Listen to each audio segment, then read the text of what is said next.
Hello again, and welcome to my talk for this week. It's good to see you, and I hope that you're doing well.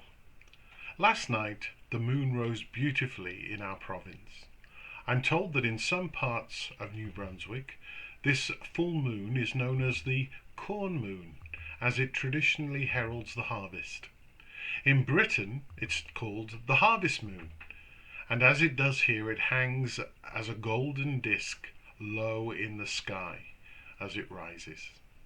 In our modern world, we've almost lost touch with the ebbs and flows of the seasons. During the last 200 years, artificial lighting of various kinds has become more and more prevalent in our lives. It began with the factory age. Lights were able to extend the working day beyond sunrise and sunset. Now the internet means that commerce never sleeps. We may be in our basements, but we're one click away from Hong Kong. It has not taken long for the artificial to come to dominate the natural. I used to live in the rectory in a small village in Essex called Thorrington. Next door to our house was the village hall. It was built in the 1970s and replaced the War Memorial Hall, which was built after the Second World War. I was shown a page of a minute book where the minutes of the first meeting for the building committee of the previous hall were held, and at the end was written, "The next meeting will be held on the third Tuesday after the next full moon."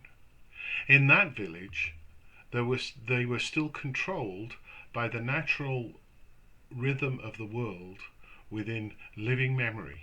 The meeting took place in 1944. Although things are changing, with children going back to school, the COVID-19 pandemic has caused many of us to slow down and live a more rhythmic life. This has been good for some and terrible for others. What it's done for me is to make me take more time to consider creation.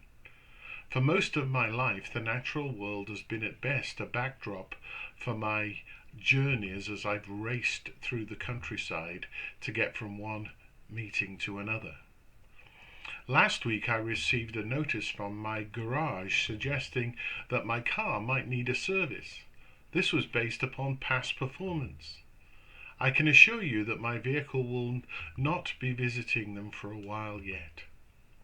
As I have watched things grow in the yard, I've been amazed at the nature of God's provision for us, but have also rediscovered that sense of the natural world as being a pathway into the heart of God. As I have stood, astounded at what I've grown, and begun to see the fruits as signs of the love of God, of which Jesus is the ultimate example. In addition, the ebbs and flows of the natural world have provided time for a rest and a greater sense of God, who rested on the seventh day. Once again, thank you so much for being here. I trust that all things are still going well. So God bless and stay safe.